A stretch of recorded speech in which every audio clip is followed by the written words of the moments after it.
है, इसको लेकर के आप क्या कहें? देखिए, मैंने प्रयास किया था कि मुझे मेरी बात रखने का मौका मिले और मैंने इस पर बहुत आवाज़ भी उठाई। पहली चीज़ ये कि जब वो प्रस्तुत किया गया तो हमें, जब चर्चा में हमने कहा तो हमें बोलने का मौका नहीं दिया गया। ये जो है कमज़ोर वर्गों की आवाज़ जो है पार्लियामेंट में दबाई जा रही है, ये अच्छा नहीं है। हमें जनता ने चुन के भेजा, हम किसी के दया पे यहाँ नहीं है। दूसरी बात, जब ये बिल प्रस्तुत हुआ और उसको पुरस्थापित करने के लिए कहा गया, तब हमने इस पर डिवीजन की मांग की।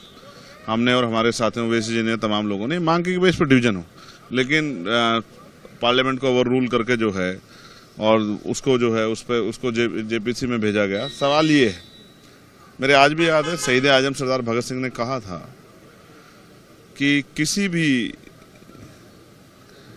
जज द्वारा जो फांसी की सजा सुनाई गई, अगर उसके पीछे उसकी नीयत हटा ली जाए तो उस जज में और हत्यारे में कोई ज़्यादा फर्क नहीं होगा।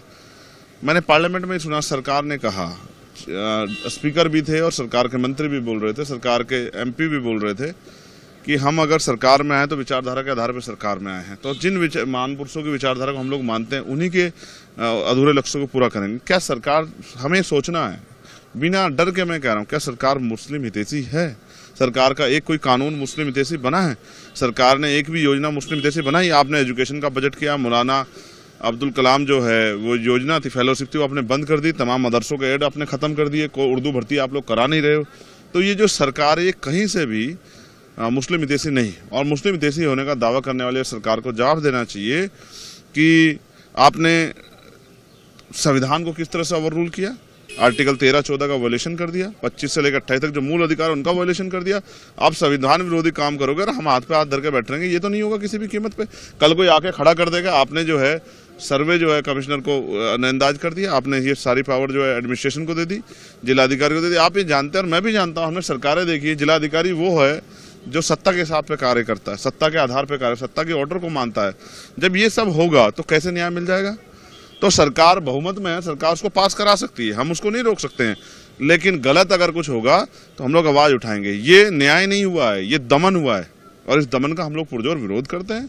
और हम लोग पुरजोर विरोध करते हैं। जेपीसी में जब ये कमेटी बनेगी तब भी हम लोग अपना आपत्ति दर्ज कराएंगे, कॉन्स्टिट्यूशनली भी दर्ज कराएंगे। और जो सरकार ने आज जो दमन करने का प्रयास किया है, स्पेशली मुसलमानों का, मैं कह रहा हूँ जैनों के लिए क्यों नहीं किया आपने?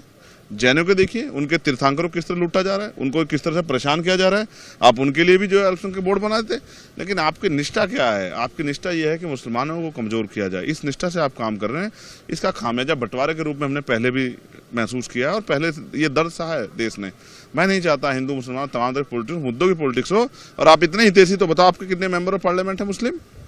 कितने मुसलमानों को मंत्री बनाया? कितने? मैं उत्तर प्रदेश से आता हूँ, शायद एक भी इंस्पेक्टर चार्ज पे नहीं है मुसलमान। मुझे लगता है एक भी एसएसपी जो है चार्ज पे नहीं होगा मुसलमान।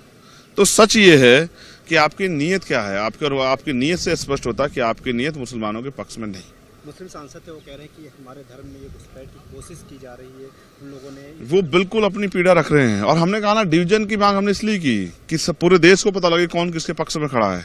और हम ये कहते हैं, ये अगर किसी पे भी जुल्म किया जाएगा, अल्पसंख्यक पे, मुसलमान पे, कमजोरों पे, जैन पे, सिख पे, बौद्ध पे, महिलाओं पे, तो हम उनकी आवाज उठाएंगे।